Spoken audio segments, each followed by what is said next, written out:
when the forest stood still. Nestled deep within the towering Emerald Mountains lay the ancient lands of the Ravok and Druvain clans. For centuries, these two tribes had called the wilderness home, living in harmony with the dense forests, the crystal-clear rivers, and the sacred land beneath their feet. The Ravok were fierce warriors, hunters, and protectors of the wild, while the Druvain were wise gatherers, skilled in medicine, agriculture, and the mystical arts of nature. Though they had once been rivals, they coexisted peacefully, bound by their shared respect for the land. However, this peace was soon threatened by Voracorp, a foreign mega-construction company with deep pockets and ruthless ambition. The corporation had set its sights on the mountain range, seeing it not as a sacred land, but as real estate, a place to build shopping malls, highways, and high-rise apartments.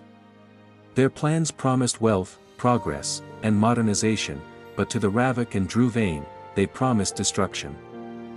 When Voracorp first arrived, they attempted to buy the land, offering money, jobs, and promises of a better future. But both clans stood firm, rejecting the offers. The mountains were not for sale. Enraged, Voracorp turned to intimidation, sending security forces to pressure the villagers and disrupt their way of life. When that, too, failed, they resorted to violence, cutting down trees, poisoning rivers, and using armed enforcers to drive the clans away. But the clans did not run. They stood their ground, ready to fight, the warriors of the clans. Ravok clan, Kalan Iron Fawn. Kalan was a warrior, born and bred for battle. Tall, broad-shouldered, with storm-gray eyes and scars from past hunts, he was the Ravok's fiercest fighter. He wielded a handcrafted bow and twin axes, his every move guided by the instincts of a predator. Having lost his father to an avalanche years ago, Kalan had become the clan's protector, leading hunts, defending their borders, and training the young warriors. He despised Voracorp from the moment they arrived. The thought of his homeland being turned into concrete and steel filled him with rage. He swore an oath before the elders, he would rather die than let their sacred home be destroyed. Druvain clan, Irinder Veilheart. Irinder was a thinker, a strategist, and a man of wisdom, yet no less dangerous in battle. With deep green eyes and a sharp mind, he was the Druvain's most brilliant warrior and healer. While Kalan fought with brute strength, Irinder fought with agility and precision, wielding a curved blade and a spear carved from ancient wood. He had spent years studying the land, mapping the mountains, and understanding their secrets. Unlike Kalan, who led with fury, Irinder believed in careful planning. But when Voracorp began poisoning the rivers that his people relied on, his patience ran out. He knew that if they did not unite against this threat, their people would not survive. The alliance and the war, for generations, the Ravok and Druvain had lived separately, only trading occasionally. But in the face of a shared enemy, old rivalries had to be cast aside. The elders of both clans gathered, and after much debate, they agreed to form an alliance. Kalan and Irinder, once wary of each other, now fought side by side. Their first battle came when Voracorp sent machines and armed mercenaries to clear the land. The clans launched an ambush, striking from the shadows of the trees.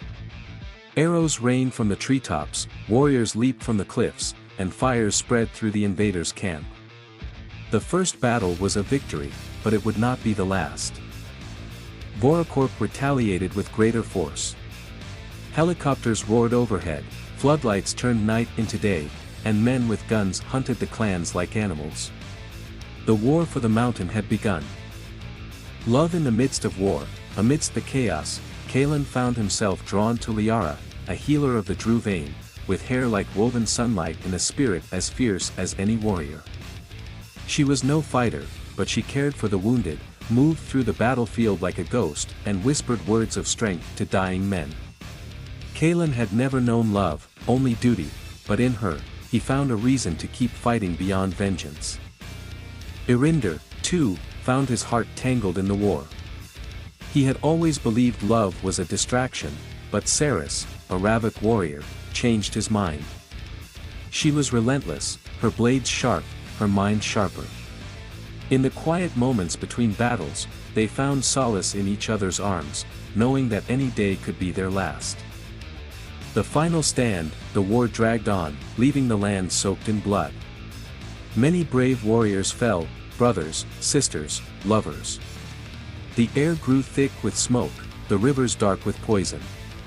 The clans fought with every ounce of strength, but Vorakorp's machines seemed endless. In a desperate attempt to break their spirits, Vorakorp planned to destroy the heart of the mountain, an ancient, sacred tree said to be the source of the land's power. If the tree fell, the mountain would die, and with it, the hope of the clans. Kalen and Irinder led the charge, rallying the last of their warriors. The battle was brutal, metal against flesh, bullets against arrows. Kalen, covered in blood, struck down Vorakorp's leader in single combat, his axes cleaving through armor. Irinder, despite being gravely wounded, used the last of his strength to sabotage the corporation's machines, setting off explosions that sent their forces retreating in terror. With heavy losses, but unbreakable will, the clans won. Vorakorp, having suffered too much damage, abandoned their plans and fled the mountains forever. Though victorious, the clans paid a heavy price. Many had fallen. Among them was Saris, Irinder's love, who had died shielding him from a bullet. Kalen, too, bore loss. Liara had been taken captive by Vorakorp during the battle and, though freed, she was scarred by the horrors she endured. But the mountain still stood.